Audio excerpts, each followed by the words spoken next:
स्वागत है आपका इनक्यू स्टडी यूट्यूब चैनल पर।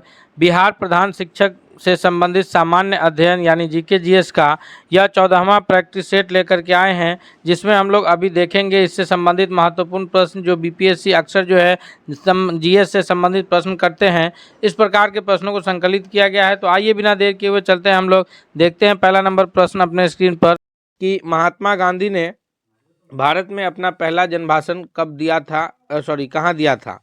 तो महात्मा गांधी सबसे पहले तो शिक्षा पाने के लिए लंदन गए, वहाँ से आए, फिर जो है इन्होंने एक व्यापारी का केस लड़ने के लिए दक्षिण अफ्रीका गए और 1915 में जब वो दक्षिण अफ्रीका से भारत आए और वो 1917 में चंपारण से पहला सत्याग्रह शुरू करते हैं। इस बीच में वो भारत के विभिन्न यहाँ का दौरा किया। उसमें उन्होंने जो अपना पहला जन भाषण दिया था वो वाराणसी में दिया था, यानी ऑप्शन नंबर डी जो है पहला नंबर क्वेश्चन का सबसे करेक्ट आंसर के रूप में जाना जाएगा। नेक्स्ट क्वेश्चन की ओर बढ़ते हैं। क्वेश्चन नंबर दूसरा है कि निम्नलिखित कथनों पर विचार कीजिए। आजकल इस प्रकार के बहुत महत्वपूर्ण प्रश्न पूछे जाते हैं और कंफ्यूज किया जाता है। इनमें जो कथन है, पहला कथन है कि डॉक्टर राजेंद्र प्रसाद ने महात्मा गांधी को चंपारण आने तथा कृषकों की समस्या की जांच करने के लिए राजी किया। दूसरा है कि चंपारण में आचार्य जेबी कृपलानी महात्मा गांधी के सहयोगी के रूप में एक थे। कौन से कथन दोनों में से सही है, एक या दो या फिर दोनों या कोई नहीं।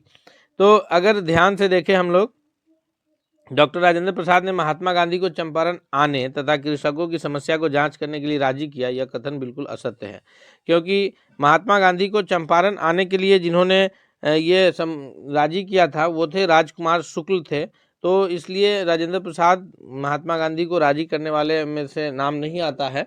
लेकिन दूसरा जो ऑप्शन है कि चंपारण आने में आचार्य जेबी कृपलानी जो है ये महात्मा गांधी जी के सहयोगी में से थे, यह करेक्ट आंसर है। यानी केवल ऑप्शन बी जो है, केवल दूसरा कथन जो है वो सबसे सही उत्तर है। ऑप्शन नंबर बी के रूप में करेक्ट आंसर जाना जाएगा।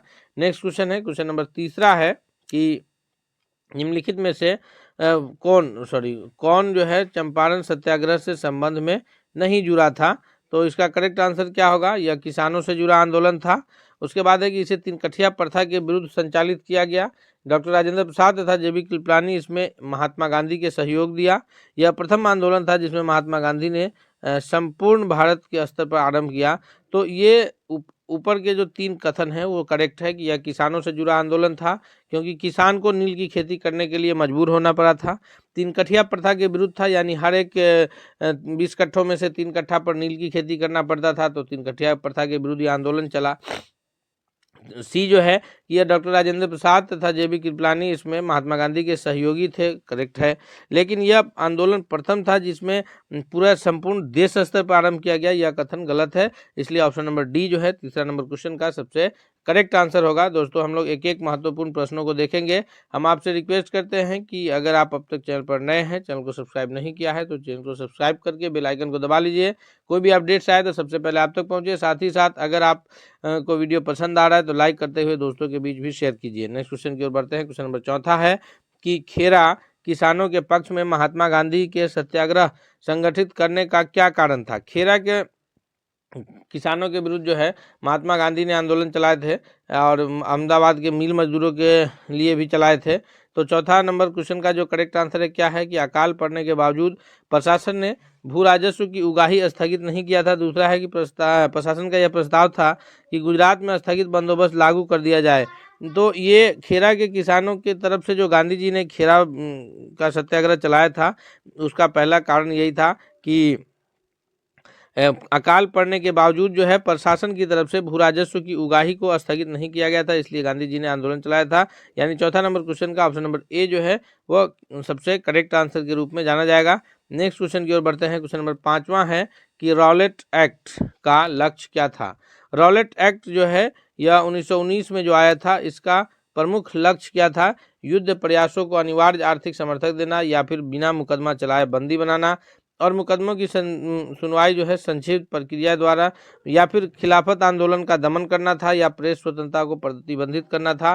तो 5वां का सबसे सही उत्तर तो ऑप्शन नंबर बी है कि ये रॉलेट एक्ट का जो प्रमुख लक्ष्य था कि बिना मुकदमा चलाए गिरफ्तार करना, बंदी बनाना और फिर मुकदमा की सुनवाई को संक्षिप्त प्रक्रिया के द्वारा ये करना था। ऑप्शन नंबर बी जो है पांचवा का सबसे सही उत्तर के रूप में जाना जाएगा। दोस्तों नेक्स्ट क्वेश्चन की ओर बढ़ते हैं। क्वेश्चन नंबर छठा है कि the anarchical and revolutionary crime act, the anarchical and revolutionary crime act 1919 को सामान्य बोलचाल में क्या कहा जाता है? तो 1919 में जो रॉलेट एक्ट आया था उसी को कहा जाता है the anarchical and revolutionary crime act. याद रखिएगा, the anarchical and revolutionary crime act को ही रॉलेट एक्ट के नाम से जाना जाता है, जो 1919 में आया था। अगले सवाल की ओर बढ़ते हैं। क्वेश्चन नंबर 7 है कि रेगुलेटिंग एक्ट के प्रावधानों के अंतर्गत बिहार के लिए एक प्रांतीय सभा की स्थापना हुई। 7वां नंबर प्रश्न का जो सबसे सही जवाब है कि रेगुलेटिंग एक्ट के प्रावधानों के तहत जो है बिहार के लिए एक प्रांतीय सभा की स्थापना हुई थी या कब हुआ था? तो इसका करेक्ट आंसर है कि यह 1774 ईस्वी में हुआ था, यानी ऑप्शन नंबर बी के रूप में जो है सबसे सही उत्तर जाना जाएगा। नेक्स्ट क्वेश्चन की ओर बढ़ते हैं। अगला प्रश्न देखते हैं। क्वेश्चन नंबर 8 है कि चार्टर्ड अधिनियम 1813 भारत के लिए महत्वपूर्ण समझे जाने का निम्नलिखित में से कौन सा एक कारण है? चार्टर्ड अधिनियम 1813 जो है यह क्यों महत्वपूर्ण है? क्योंकि इसमें ईसाई मिशनरी द्वारा भारत में प्रचार पर रोक लगा दी गई थी, या फिर इसने भारत को औद्योगिकरण पर जोर दिया, या इसके द्वारा भारतीयों की शिक्षा के लिए वित्तीय प्रावधान किया गया था, या इसके द्वारा भारत में रेल तंत्र विकसित करने की स्वीकृति दी गई थी। तो ऑप्शन ए, बी और डी पूरी तरह से ये सही नहीं है। ऑप्शन नंबर सी जो है करेक्ट आंसर है, क्योंकि 1813 का जो चार्टर्ड एक्ट था उसके तहत भारतीयों की शिक्षा के लिए वित्तीय प्रावधान रखा गया था कि भारतीयों की शिक्षा पर कितना रुपए खर्च करना है, इसको लेकर के प्रावधान लाया गया था। अब अगले प्रश्न की ओर बढ़ते हैं। क्वेश्चन नंबर 9 है कि यह कथन हम भारत को या तो आज़ाद करेंगे या फिर आज़ादी की प्रयास में दिवंगत हो जाएंगे, तो यह कथन किससे जुड़ा है या कौन से आंदोलन में यह कथन जो है कहा गया था? तो यह आंदोलन जो है हम या तो भारत को स्वतंत्र करेंगे या फिर भारत की ये स्वतंत्रता में हम दिवंगत हो जाएंगे, असहयोग आंदोलन से जुड़ा हुआ कथन है, या फिर सविनय अवज्ञा आंदोलन से, या व्यक्ति सत्याग्रह से, या फिर भारत छोड़ो आंदोलन से। तो ये जो 9वां नंबर प्रश्न का जो सही उत्तर है ऑप्शन नंबर डी के रूप में जाना जाएगा। यह भारत छोड़ो आंदोलन के दौरान से यह जुड़ा कथन है कि हम तो या तो भारत को स्वतंत्र करेंगे या फिर भारत की स्वतंत्रता के प्रयास में हम दिवंगत हो जाएंगे। भारत छोड़ो आंदोलन में ही महात्मा गांधी जी के द्वारा जो है करो या मरो का नारा दिया गया था, जो कि कब शुरू हुआ था? 1942 ईस्वी में। असहयोग आंदोलन कब हुआ था? 1920-22 में। सविनय अवज्ञा आंदोलन कब हुआ था? 1930 ईस्वी में। तो याद रखेंगे हम लोग। नेक्स्ट क्वेश्चन की ओर बढ़ते हैं। क्वेश्चन नंबर 10 है कि अफ्रीका में रहने की अवधि में महात्मा गांधी ने निम्नलिखित में से कौन सी ये पत्रिका का प्रकाशन किया था? महात्मा गांधी जी के द्वारा जो है अफ्रीका रहने के क्रम में कौन से पत्रिका का प्रकाशन किया गया? तो ये जो है नवजीवन है, या फिर इंडिया गजेट है, या अफ्रीकनर है, या फिर इंडियन ओपिनियन है। तो महात्मा गांधी जब अफ्रीका में थे तो उस दौरान उन्होंने जो है ये इंडियन ओपिनियन नाम से पत्रिका का प्रकाशन किया था, यानी ऑप्शन नंबर डी जो है 10वां नंबर प्रश्न का सबसे सही उत्तर के रूप में जाना जाएगा। अगले क्वेश्चन की ओर बढ़ते हैं हम लोग। नेक्स्ट क्वेश्चन है क्वेश्चन नंबर 11 है कि महात्मा गांधी का संबंध में निम्नलिखित आश्रमों में से कौन सबसे पुराना है? ये सारे आश्रम जो है ये महात्मा गांधी द्वारा स्थापित आश्रम है। साबरमती आश्रम हो, या फिनिक्स आश्रम हो, या वार्धा में हो, या फिर सदाकत आश्रम पटना में हो। तो इन सारे आश्रमों में से कौन जो है वो सबसे पुराना आश्रम के रूप में जाना जाता है? तो 11वां नंबर क्वेश्चन का जो सबसे सही जवाब है कि महात्मा गांधी के संबंध में ये जितने आश्रम है उसमें सबसे पुराना जो है वो फिनिक्स आश्रम है, यानी ऑप्शन नंबर बी जो है इसका सबसे करेक्ट आंसर है 11वां नंबर प्रश्न के लिए। सबसे सही उत्तर ऑप्शन नंबर बी है। क्वेश्चन नंबर 12 है। 12वां नंबर प्रश्न क्या कह रहा है कि बंगाल के विभाजन के समय बंगाल का लेफ्टिनेंट गवर्नर जनरल कौन था? तो बंगाल का विभाजन कब हुआ? बंगाल का ध्यान रखेंगे, बंगाल का विभाजन 1905 ईस्वी में होता है, और विभाजन करने वाले जो भारत के गवर्नर जनरल थे वो लॉर्ड कर्जन थे। लेकिन उस वक्त बंगाल के लेफ्टिनेंट गवर्नर कौन थे? बंगाल के उपराज्यपाल कौन थे जब 1905 में बंगाल का विभाजन हुआ? ये प्रश्न पूछा जाता है कि सर एंड्रयूज फ्रेजर थे, या फिर H.H. रिजले थे, या ब्रोडिक थे, या A.T. एरुंडेल थे। तो 12वां नंबर क्वेश्चन का जो सबसे सही उत्तर है कि बंगाल के विभाजन के समय जो बंगाल के लेफ्टिनेंट गवर्नर थे वो थे सर एंड्रयूज फ्रेजर, और भारत के जो गवर्नर जनरल थे वो थे लॉर्ड कर्जन। तो ये याद रखेंगे हम लोग। नेक्स्ट क्वेश्चन की ओर बढ़ते हैं। क्वेश्चन नंबर 13 है कि निम्नलिखित में से कौन जो है वह स्वदेशी आंदोलन के आलोचक थे तथा पूर्वी एवं पश्चिमी के बीच जो है एक बेहतर संबंध का समर्थन करते थे। वो WC बनर्जी थे, यानी व्योमेश चंद्र बनर्जी थे, या फिर सुरेंद्र नाथ बनर्जी थे, या रविंद्रनाथ टैगोर थे, या फिर बाल गंगाधर तिलक थे। तो इनमें से कौन थे? क्योंकि जब 1905 में बंगाल का विभाजन हुआ, बंगाल के विभाजन के पश्चात जो है स्वदेशी आंदोलन हुआ, उसमें जो है विदेशी कपड़ों की होली जलाई गई थी। तो ये इसका समर्थन नहीं कर रहे थे। ये कह रहे थे कि यह जलाना जो है, विदेशी कपड़ों की होली जलाना, यह कहीं से उचित नहीं है। तो इसलिए ये चाहते थे कि पूर्वी और पश्चिम के देशों के बीच जो है एक बेहतर संबंध हो। वो थे हमारे रविंद्रनाथ टैगोर, यानी ऑप्शन नंबर सी जो है करेक्ट आंसर होगा। कि और हालांकि उन्होंने उस वक्त एक ये लिखा था अमार सोनार बंगला के नाम से, जो आज आधुनिक बांग्लादेश का जो है राष्ट्रगान है। और रविंद्रनाथ टैगोर एक ऐसे शख्सियत है कि जिनका लिखा हुआ ये जो है 2 देशों का राष्ट्रगान है। एक अपने भारत का जो है जन गण मन अधिनायक जय है, यह राष्ट्रगान रविंद्रनाथ टैगोर के द्वारा ही रचित है। और अमार सोनार बंगला, ये बांग्लादेश का जो वर्तमान में राष्ट्रगान है, यह भी रविंद्रनाथ टैगोर के द्वारा ही रचित है। अगले सवाल की ओर बढ़ते हैं। क्वेश्चन नंबर 14 है कि 1905 में लॉर्ड कर्जन द्वारा किया गया बंगाल विभाजन कब तक बना रहा? तो 1905 में जब लॉर्ड कर्जन महोदय ने जो है बंगाल विभाजन किया था, इसको देखते हुए बंगाल प्रशासनिक दिक्कत का ये दे करके इन्होंने बंगाल विभाजित किया था। तो यह कब तक बना रहा? प्रथम विश्व युद्ध तक, जिसमें अंग्रेज को भारतीय सैनिकों की आवश्यकता पड़ी और विभाजन समाप्त कर दिया गया। या फिर सम्राट जॉर्ज पंचम द्वारा दिल्ली में 1911 में शाही दिल्ली दरबार या शाही दरबार में कर्जन के अधिनियम को निराकृत किया। या फिर महात्मा गांधी द्वारा सविनय अवज्ञा आंदोलन प्रारंभ करने तक, या 1947 में हुए विभाजन तक, जब पूर्वी बंगाल पूर्वी पाकिस्तान बन गया। तो ये जो है मुख्य रूप से ये जो जाना जाता है कि 1905 में जो लॉर्ड कर्जन के द्वारा विभाजित किया गया था, वह सम्राट जॉर्ज पंचम का जब दिल्ली दरबार लगा और उसमें जो है इसको निराकृत कर दिया था, तब तक, यानी 1905 में जो बंगाल विभाजित हुआ, तब से 1911 में फिर जो है बंगाल एकीकृत हो गया था। ऑप्शन नंबर बी जो है इसका सबसे सही उत्तर है। अगले सवाल की ओर बढ़ते हैं। नेक्स्ट क्वेश्चन देखते हैं। क्वेश्चन नंबर 15 है कि गोपाल कृष्ण गोखले ने कांग्रेस के लिए किस अधिवेशन की अध्यक्षता की? गोपाल कृष्ण गोखले जो है, ये गोपाल कृष्ण गोखले को जो है महात्मा गांधी जी का राजनीतिक गुरु के रूप में जाना जाता है। इन्होंने जो है ये कब अध्यक्षता की थी? 15वां नंबर सवाल का सबसे करेक्ट आंसर है कि 1905 के कांग्रेस अधिवेशन की अध्यक्षता जो है यह गोपाल कृष्ण गोखले जी के द्वारा किया गया था। अगला सवाल है क्वेश्चन नंबर 16 है कि कांग्रेस के मंच से भारतीय राष्ट्रीय कांग्रेस के किस अधिवेशन में प्रथम बार स्वराज शब्द व्यक्त किया गया? ये प्रथम बार जो स्वराज शब्द व्यक्त किया गया है, यह भारतीय राष्ट्रीय कांग्रेस के कौन से अधिवेशन में किया गया था? या बनारस अधिवेशन 1905 में, या फिर कलकत्ता अधिवेशन 1906 में, या फिर सूरत अधिवेशन 1907 में, या इनमें से कोई नहीं? तो 16वां नंबर क्वेश्चन का जो करेक्ट आंसर है कि ये बंगाल विभाजन के पश्चात जब ये हुआ, तो उसमें जो है ये कलकत्ता अधिवेशन 1906 में सबसे पहले जो है स्वराज शब्द का प्रयोग हुआ था।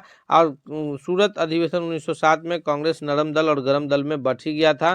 तो 16वां का सही उत्तर ऑप्शन नंबर बी है। नेक्स्ट क्वेश्चन है क्वेश्चन नंबर 17 है कि किसने कहा था कि यदि भगवान अस्पृश्यता को सहन करते हैं तो मैं उन्हें कभी भगवान नहीं मानूंगा? अस्पृश्यता अर्थात छुआछूत को अगर भगवान भी सहन करें तो मैं उन्हें भगवान नहीं मानूंगा, यह कथन किनका है? यह बाबा साहब भीमराव अम्बेडकर का है, या फिर बाल गंगाधर तिलक का है, या लाला लाजपत राय का है, या फिर मोहनदास करमचंद गांधी जी का है, महात्मा गांधी जी का है? तो ये जो अस्पृश्यता के उन्मूलन के लिए सबसे अधिक प्रयासरत रहने वालों में से महात्मा गांधी जी का नाम भी आता है। इन्होंने ही कहा था कि अगर भगवान अस्पृश्यता को सहन करता है तो मैं उन्हें कभी, यानी भगवान अगर छुआछूत नीच की बुराई को अगर सहन करता है तो मैं उन्हें भगवान नहीं मानता। ऑप्शन नंबर डी जो है वो करेक्ट आंसर होगा। और महात्मा गांधी जी ने 1932 ईस्वी में जो है यह हरिजनों के उत्थान के लिए हरिजन नामक पत्रिका का प्रकाशन भी किया था। अगले सवाल की ओर बढ़ते हैं हम लोग। नेक्स्ट क्वेश्चन है क्वेश्चन नंबर 18 है कि किस प्रकार की मिट्टी में कार्बनिक पदार्थों की अधिकता होती है? दोस्तों अब हम लोग जो है इतिहास के बाद भूगोल से रिलेटेड प्रश्नों को देखने जा रहे हैं। हम आपसे रिक्वेस्ट करते हैं कि अगर आप अब तक चैनल पर नए हैं तो प्लीज़ आप एक बार चैनल को सब्सक्राइब करके बेल आइकन को जरूर दबा लीजिए, तथा साथ ही साथ अगर वीडियो पसंद आ रहा है तो इसको लाइक करते हुए दोस्तों के बीच भी शेयर कीजिए ताकि सभी लोग इससे बेहतर फायदा उठा सके। क्वेश्चन 18 है कि किस प्रकार की मिट्टी में कार्बनिक पदार्थों की अधिकता पाई जाती है, वह मिट्टी कौन है? वह मिट्टी जो है काली है, लैटेराइट है या फिर लाल मिट्टी है। तो 18वां नंबर क्वेश्चन का करेक्ट आंसर है ऑप्शन नंबर बी कि काली मिट्टी में जो है वह कार्बनिक पदार्थों की मात्रा पाई जाती है। अगला सवाल है क्वेश्चन नंबर 19 है कि लाल मिट्टी के संबंध में कौन सा कथन असत्य है, यानी कौन सा कथन गलत है? जी, लौ ऑक्साइड की उपस्थिति के कारण इसका रंग लाल होता है। 19वां का सबसे सही उत्तर क्या होगा? या फिर ये शुष्क एवं आर्द्र क्षेत्रों में पाई जाती है, या ये अधिकांशतः तमिलनाडु और आंध्र प्रदेश में पाई जाती है, यह मिट्टी नदी घाटियों में पाई जाती है। तो असत्य कथन ये ए बी सी जो है ये सभी सत्य कथन है। असत्य कथन ऑप्शन नंबर डी है, इसलिए सही उत्तर जो है ऑप्शन नंबर डी के रूप में जाना जाएगा, क्योंकि कैसा कथन पूछा जा रहा है असत्य कथन यानी गलत कथन। अगले सवाल की ओर बढ़ते हैं। नेक्स्ट क्वेश्चन है क्वेश्चन नंबर 20 है कि निम्नलिखित में से कौन सा कथन सत्य है? यहाँ सही कथन पूछा जा रहा है कि खनिज तेल जो है मुख्यतः परतदार चट्टानों में पाया जाता है, या फिर मुंबई हाई भारत का सबसे बड़ा तेल उत्पादक क्षेत्र है, या फिर जो है ये भारत का मूल पेट्रोलियम उत्पादन का लगभग 2/3 अपतटीय प्रदेश से प्राप्त होता है। उपयुक्त सभी कथन सत्य है। तो अगर ध्यान से हम लोग इस पर विचार करें तो खनिज तेल मुख्यतः परतदार चट्टानों में पाया जाता है, यह भी कथन सत्य है। दूसरा है कि मुंबई हाई जो है यह भारत का सबसे बड़ा तेल उत्पादक क्षेत्र है, ये भी सही है। तीसरा है कि भारत में मूल पेट्रोलियम उत्पादन का लगभग 2/3 क्षेत्र जो है वो अपतटीय क्षेत्र में पाया जाता है, यानी सभी कथन सत्य है। इसलिए ऑप्शन नंबर डी जो है 20वां नंबर प्रश्न का सबसे सही उत्तर के रूप में जाना जाएगा। अगले सवाल की ओर बढ़ते हैं। क्वेश्चन नंबर 21 देखते हैं। क्वेश्चन नंबर 21 है कि सूची 1 को सूची 2 से सुमेलित करना है। सूची 1 में उद्योग है, सूची 2 में उसके स्थान है। तो कौन सी सूची कहाँ ये स्थान है? तो ऑप्शन नंबर ए में इसका जो सुमेलित कैसे होगा कि कांच उद्योग। तो कांच उद्योग जो है यह फिरोजाबाद से है, पीतल उद्योग जो है यह मुरादाबाद से है, उसी प्रकार जो है ये स्लेट उद्योग जो है यह मरकपुर से है, और हस्त निर्मित उद्योग जो है यह मिर्जापुर से है। तो 21वां का ऑप्शन नंबर कौन करेक्ट आंसर होगा? ए का तीसरा, बी का पहला, सी का दूसरा और डी का चौथा, यानी ऑप्शन नंबर ए जो है यह करेक्ट आंसर के रूप में जाना जाएगा। नेक्स्ट क्वेश्चन की ओर बढ़ते हैं। क्वेश्चन नंबर 22 है कि बोडो निवासी है। बोडो निवासी कहाँ के निवासी है? बोडो जो जनजाति है यह गारो पहाड़ी के निवासी है, या फिर संथाल परगना के निवासी है, या अमेजन बेसिन के निवासी है, या फिर मध्य प्रदेश के निवासी है। तो बोडो निवासी जो है यह गारो पहाड़ी के निवासी है। ऑप्शन नंबर ए के रूप में 22वां नंबर प्रश्न का सबसे सही उत्तर जाना जाएगा। नेक्स्ट क्वेश्चन की ओर बढ़ते हैं। क्वेश्चन नंबर 23 है कि इंदिरा गांधी नहर या फिर राजस्थान नहर को किस नदी से जल मिलता है? जी, इसका सबसे सही जवाब क्या होगा? 23वां नंबर प्रश्न का जो सबसे करेक्ट आंसर है कि इंदिरा गांधी नहर को जो जल की प्राप्ति होती है वह कौन सी नदी से होती है? तो इसका सबसे सही उत्तर है ऑप्शन नंबर डी कि सतलज नदी से जो है इंदिरा गांधी नहर या फिर राजस्थान नहर को जल की प्राप्ति होती है। क्वेश्चन नंबर 24 है कि निम्नलिखित युग्मों में से कौन सा युग्म सुमेलित नहीं है? जी, ये मिदानपुर नहर जो है कांसावती नदी से है, फिर तवा प्रोजेक्ट कृष्णा नदी से है, मैंटूर डैम जो है कावेरी नदी से है, और उकाई प्रोजेक्ट जो है यह तापी नदी से है। तो इसमें जो सुमेलित नहीं है वो ऑप्शन नंबर बी है। बाकी ये सारे जो है ए और सी और डी जो है यह सुमेलित है। तवा प्रोजेक्ट कृष्णा नदी यह सुमेलित नहीं है। ऑप्शन नंबर बी के रूप में इसका सबसे सही जवाब है। नेक्स्ट क्वेश्चन है 25 है कि भारत के किस राज्य में महिलाओं की संख्या पुरुषों से अधिक है? यानी अगर लिंगानुपात की बात किया जाए कि प्रति 1000 पुरुष पर महिलाओं की संख्या, तो वहाँ पर लिंगानुपात अधिक है, महिलाओं की संख्या जो है वो पुरुषों की संख्या से अधिक है। यह भारत का कौन सा राज्य है? बिहार, केरल, कर्नाटक या फिर तमिलनाडु। तो बिहार तो अपना है नहीं इसमें, क्योंकि बिहार का लिंगानुपात तो कम है। तो इसका सही उत्तर 25वां का कौन है? ऑप्शन नंबर बी है कि केरल, जो कि सबसे साक्षर राज्यों में से आता है, सबसे अधिक साक्षर राज्य भी वही है, और महिलाओं से अधिक पुरुषों से अधिक महिलाओं की संख्या भी वही है। अगर बिहार के रिस्पेक्ट में हम लोग बात करें कि बिहार में महिलाओं से अधिक पुरुषों से अधिक महिलाओं की संख्या किस जिले में है? तो वह गोपालगंज जिला है, जहाँ महिलाओं की संख्या पुरुषों से अधिक है, और ये भारत में केरल राज्य है। ऑप्शन नंबर बी जो है करेक्ट आंसर है। नेक्स्ट क्वेश्चन है 26 है कि रणथंभौर वन्य जीव प्राणी अभ्यारण्य, वन्य प्राणी अभ्यारण्य जो है यह भारत के किस प्रदेश में और किस लिए प्रसिद्ध है? रणथंभौर प्राणी अभ्यारण्य जो है यह भारत के राजस्थान में बाघ शेर के लिए प्रसिद्ध है। ऑप्शन नंबर सी जो है वह करेक्ट आंसर है 26वां नंबर क्वेश्चन के लिए। नेक्स्ट क्वेश्चन की ओर बढ़ते हैं। क्वेश्चन नंबर 27 है कि बाबा साहब भीमराव अंबेडकर का संविधान सभा में निर्वाचित हुआ था, यानी बाबा साहब भीमराव अंबेडकर जो संविधान सभा में चुन करके गए थे वो कहाँ से चुने गए थे संविधान सभा के सदस्य के रूप में? यह पंजाब से थे, या फिर तत्कालीन मध्य भारत से थे, या बम्बई प्रेसिडेंसी से थे, या पश्चिम बंगाल से थे? तो 27वां का जो करेक्ट आंसर है ऑप्शन नंबर ए है कि बाबा साहब भीमराव अंबेडकर जो है वो संविधान सभा के लिए निर्वाचित हुए थे, वह पश्चिम बंगाल से हुए थे, यानी ए करेक्ट आंसर है। नेक्स्ट क्वेश्चन की ओर बढ़ते हैं। क्वेश्चन नंबर 28 है कि भारतीय संविधान सभा की स्थापना कब हुई थी? जी, भारतीय संविधान सभा की जो स्थापना हुई है यह 1946 ईस्वी में किस तिथि को हुई है? तो भारतीय संविधान सभा की स्थापना 1946 ईस्वी में 9 दिसंबर 1946 को हुई थी। उसी दिन डॉक्टर सच्चिदानंद सिन्हा को अस्थायी अध्यक्ष चुना गया था। उसके बाद 11 दिसंबर को जो है डॉक्टर राजेंद्र प्रसाद को अस्थायी अध्यक्ष चुन लिया गया, और संविधान निर्माण का कार्य जो है वो 26 नवंबर 1949 ईस्वी को कंप्लीट हो गया था। इसीलिए 26 नवंबर को हम लोग जो है ये संविधान दिवस के रूप में मनाते हैं। अगला सवाल की ओर बढ़ते हैं। क्वेश्चन नंबर 29 है कि भारत के जो महान्यायवादी है, भारत का जो महान्यायवादी है इसकी नियुक्ति कौन करता है? इसकी नियुक्ति जो है यह 29वां नंबर क्वेश्चन का करेक्ट आंसर क्या होगा? भारत के महान्यायवादी की नियुक्ति जो है यह संबंधित अनुच्छेद कौन सा है? अनुच्छेद किसके तहत जो है महान्यायवादी की नियुक्ति होती है? अनुच्छेद 76 के तहत जो है भारत में महान्यायवादी की नियुक्ति होती है, यानी 29वां नंबर सवाल का जो सबसे सही जवाब है वो ऑप्शन नंबर सी के रूप में जाना जाएगा। नेक्स्ट क्वेश्चन की ओर बढ़ते हैं। क्वेश्चन नंबर 30 है कि राष्ट्रपति सर्वोच्च न्यायालय से संविधान के किस अनुच्छेद के अंतर्गत परामर्श ले सकता है? राष्ट्रपति को संविधान के किस अनुच्छेद के अंतर्गत जो है सर्वोच्च न्यायालय से परामर्श लेने का ये प्राप्त है? तो 30वां नंबर क्वेश्चन का जो सबसे सही उत्तर है दोस्तों वह है ऑप्शन नंबर डी कि अनुच्छेद 143 के तहत जो है राष्ट्रपति सर्वोच्च न्यायालय से परामर्श ले सकता है। अगले सवाल की ओर बढ़ते हैं। नेक्स्ट क्वेश्चन देखते हैं। क्वेश्चन नंबर 31 है कि समानता का अधिकार भारतीय संविधान के किन 5 अनुच्छेदों में वर्णित है? तो भारत में जो ये मूल अधिकार है वो 12 से 35 तक दिया गया है, जो कि भाग 3 में दिया है। तो इसमें से जो 6 मूल अधिकार है, समानता का अधिकार, स्वतंत्रता का अधिकार, धार्मिक स्वतंत्रता का अधिकार, उसमें से जो इस प्रकार से 6 जो मूल अधिकार है उसमें जो समानता का अधिकार वर्णित है वो अनुच्छेद 14 से 18 के बीच है, यानी ऑप्शन नंबर सी जो है वो करेक्ट आंसर होगा। अगले सवाल की ओर बढ़ते हैं। क्वेश्चन नंबर 32 है कि भारतीय संविधान में छुआछूत यानी अस्पृश्यता से उन्मूलन, छुआछूत को हटाने का लिए जो संबंधित प्रावधान है वह कौन से अनुच्छेद में है? तो वह है अनुच्छेद 17 में, यानी ऑप्शन नंबर सी जो है इसका 32वां का सबसे सही उत्तर है। नेक्स्ट है क्वेश्चन नंबर 33 है कि मूलभूत संविधान में कौन से भाग में राज्य लोक कल्याण की संकल्पना सम्मिलित की गई है?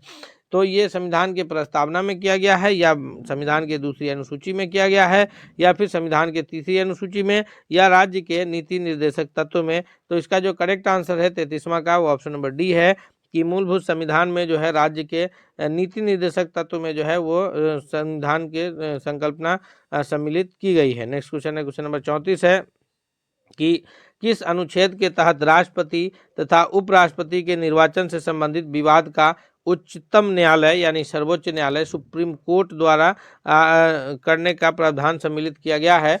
तो 34वां का जो करेक्ट आंसर है कि जिस अनुच्छेद के तहत राष्ट्रपति और उपराष्ट्रपति के निर्वाचन से संबंधित अगर कोई विवाद उत्पन्न होते हैं तो उसका ये करने का जो प्रावधान है वो अनुच्छेद 71 के तहत है। ऑप्शन नंबर डी के रूप में करेक्ट आंसर जाना जाएगा। क्वेश्चन नंबर 35 है कि राज्यसभा के सामान्य विधेयक को अधिकतम राज्यसभा को या कितना दिन का अधिकार प्राप्त है कि वह किसी भी सामान्य विधेयक को अधिकतम कितना दिन तक अवधि तक रोके रख सकता है? 14 दिन की अवधि है, 1 माह है, 3 माह है, या फिर 6 माह है? तो राज्यसभा को यह अधिकार प्राप्त है कि कोई भी सामान्य विधेयक को जो है वह 14 दिन की अवधि तक अपने पास रोके रख सकता है। इस प्रकार दोस्तों हम लोग जो है 35 महत्वपूर्ण प्रश्नों को एक एक करके उसके उत्तर की व्याख्या के साथ देखे हैं। हम उम्मीद करते हैं कि यह प्रश्न आपको बहुत अधिक फायदेमंद साबित होगा। इसलिए आपसे रिक्वेस्ट है कि अगर आप अब तक नए हैं, चैनल को अब तक सब्सक्राइब नहीं किया तो चैनल को सब्सक्राइब करके बेल आइकन को दबा लीजिए। साथ ही साथ वीडियो को लाइक शेयर कीजिए और वीडियो को कमेंट करके बताइए कि आपको कैसा लगा। मिलते हैं अगले सेट के साथ, तब तक के लिए धन्यवाद।